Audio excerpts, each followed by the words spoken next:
Football here on ABC. Relax, everybody. Tonight, we had the Houston Texans versus Guillermo's team, the Dallas Cowboys, at AT&T Stadium, which is still recovering from the fight on Friday night. Was that a fight, or was it more... It felt more like a disagreement than a fight. Did you watch this, Tyson, Jake Paul? According to Netflix, more than 60 million households streamed or attempted to stream what is being called the most watched instance of elder abuse since Joe Biden debated Donald Trump. 58-year-old former heavyweight champ Mike Tyson was very rusty against 27-year-old Jake Paul. Did you see this fight, Guillermo? Did you watch it? It was very sad. Well, physically, it was. It looked like Tyson was in great shape physically, but this is where I realized maybe it wasn't a great idea to bet money on Mike. Not that. That's not where it happened. It was actually right here.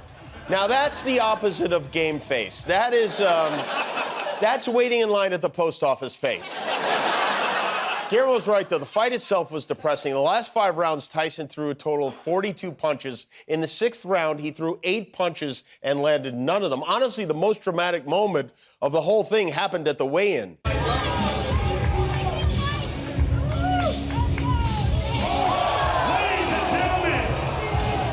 Sadly, that slap was the last time Tyson made physical contact with Jake Paul. The excitometer hit its peak before they even rang the bell. Why did he do that to you? I didn't even feel it. He's angry. He's an angry little elf. Mike Tyson, I thought that was a cute slap, buddy, but tomorrow you're getting knocked the out. I'm him up, Burial. I'm him up. He hits like a bitch. It's personal now. It's personal now. He must die.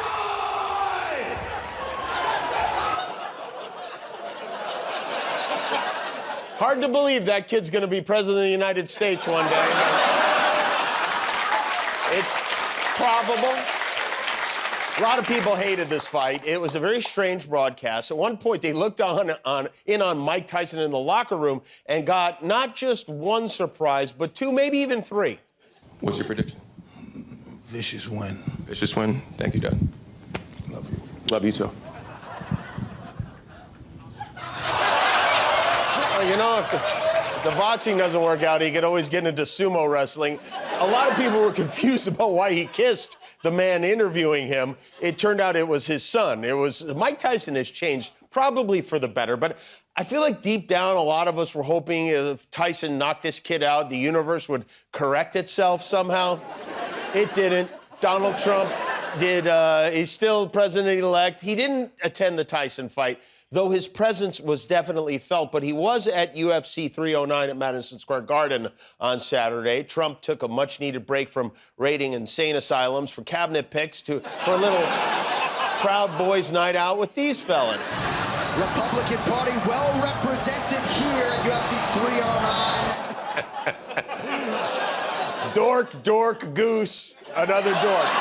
That's Don Jr., Eric Jr., Vivek Ramaswamy, and UFC superfan Mike Johnson. Oh, man, does Mike Johnson love mixed martial arts. He never misses a match. They flew in with Andre the Giant, who is spotted with 2 of his bigliest fans, Kid Rock and Elon Musk. There they are, 3 guys who will all have top-level security clearance in 2 months.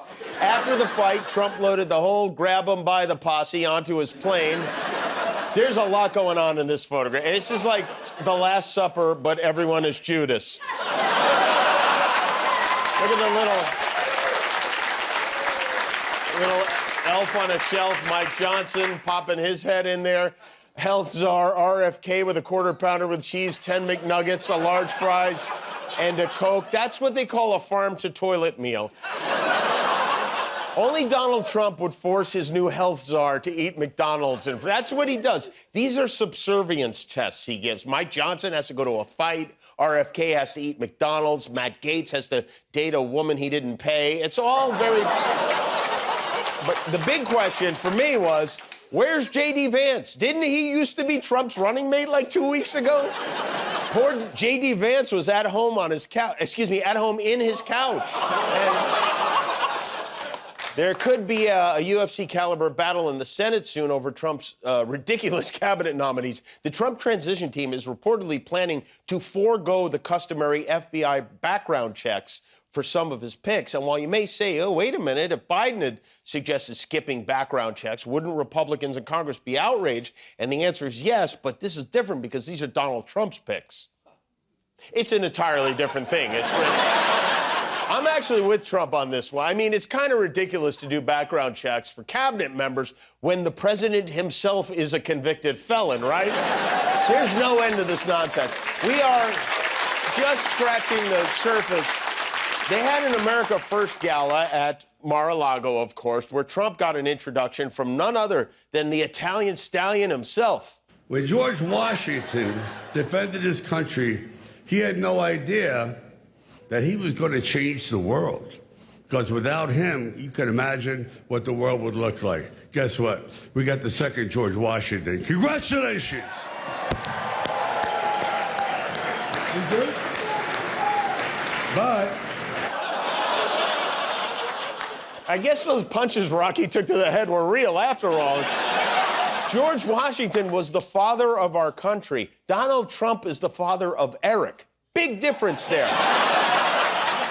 I mean, and then after Stallone, it was Golf Clubber Lang's turn at the podium. You know, I keep wondering when this bromance between Trump and Elon Musk is going to blow up like a SpaceX rocket. But for now, at least, it appears to be going strong. He's done a fantastic job. Really an incredible mind, and he's an unbelievable entrepreneur, sort of everything. I'm asking him, what do you do best? And we were not able to figure it out, but it's a lot of things. Well, if you do figure it out, let us know, okay? I know for sure it's not jumping. Maybe it's humiliating himself, I don't know. Trump loves being in front of a crowd because his thoughts, instead of keeping them inside his pumpkin, he can release them to be shared with all, no matter how puzzlingly random they may be. I heard something that was very interesting, the word grocery. It's sort of such a strange and simple, nice word. You know, I'm going out for groceries today. Oh, is that what that word means? And then this is so, I have to admit, this is one of the things I actually enjoy about Trump. It's when he gets a story in his head, someone tells him a story that suits whatever point he's trying to make, and he tells the story over and over again, each time as if he's never told it before, and each time adding more and more specific and completely made-up detail. And with that said, I give you a classic, The Old Woman and the Apples. An old woman, she had 3 apples, and she brought them up to the cash register, and she looked at the woman and she said, is that the right price? And the woman said, yes, ma'am, I'm sorry, yes, it is. And she said, oh, that's okay, could you wait 1 minute? And she took one of the 3 apples and she brought it back to the refrigeration, and she came back gently up to the cash register and she paid for 2 apples instead of 3. Gently, gently. He's told this story now, I think, 50 times. Is there no one who can tell him they don't keep apples in the refrigeration at the grocery store? I mean, just one little... Now that the election is over, this is that melancholy part of the postscript when you realize that once a candidate has your email address, they will never stop contacting you. Over the weekend, I received not 1, but 6 fundraising emails from the Harris campaign, including, there has never been a more important time to donate to the Harris Fight Fund program than right now. Now, I'm not an expert when it comes to campaigns, but I'm pretty sure there has been a better time. I feel like I'm being baby reindeered by these people. James, in a moment, we're going to ask you to donate $100 to the Harris Victory Fund program. The Harris Victory Fund program. Maybe we start by giving it a new name and go from there. This is like Blockbuster still trying to collect late fees for those VHS tapes.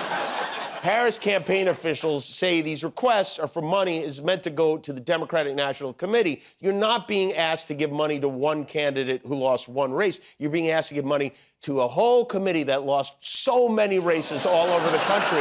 Why aren't they releasing limited edition Kamala Harris watches or Bibles or golden high tops? Have they learned nothing from this loss? Meanwhile, President Biden this weekend became the first sitting president of the United States to visit the Amazon rainforest. And I feel like before you see this, I should tell you this is not on green screen. This is not a sketch from Saturday Night Live.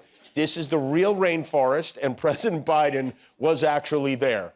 So let's preserve this sacred place for our time and forever. for the benefit of all humanity. Thank you very, very much.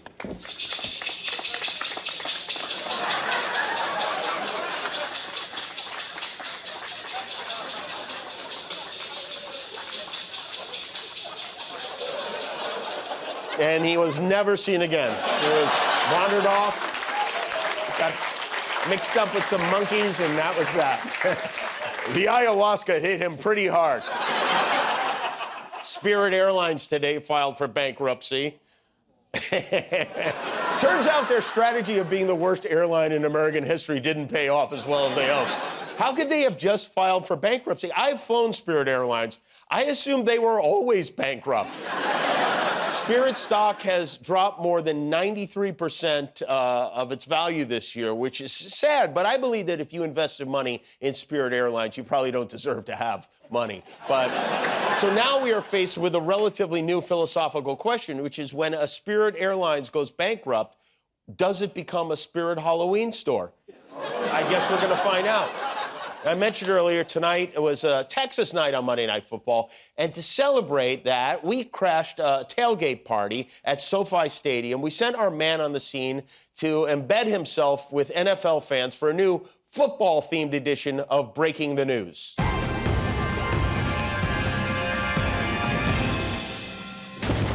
Breaking the news! Football edition. Tonight.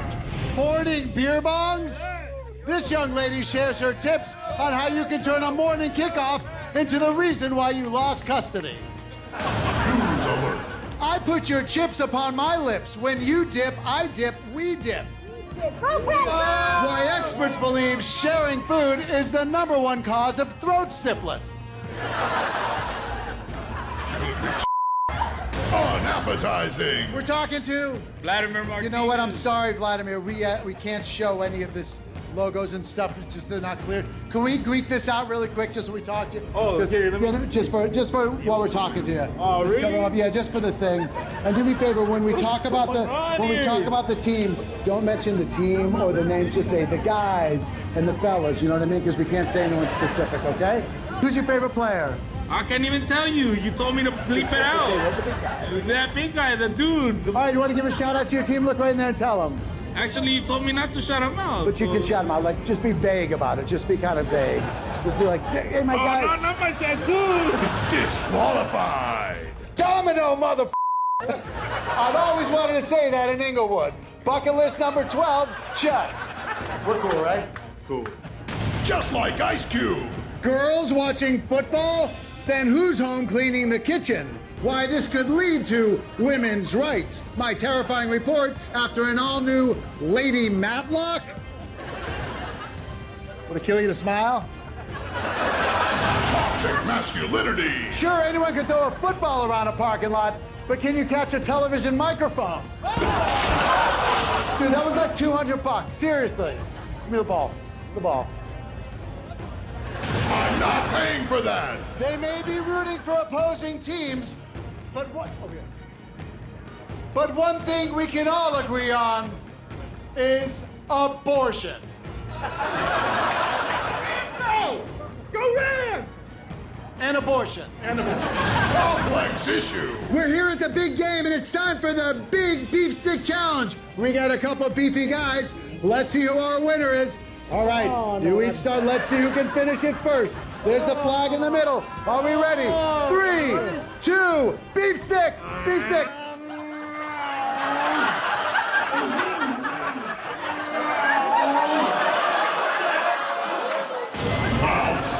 We're here with NFL legends Howie Long and Terry Bradshaw. Hey, have a great game, guys. Thank you. Terry, looking good. Yes, sir. Don't get up. Don't get up. Still kicking. I've got all the scores and highlights after the game. And I get insight from these mouth-breathing inebriates after an all-new America's Funniest Boat Accidents. Let's go!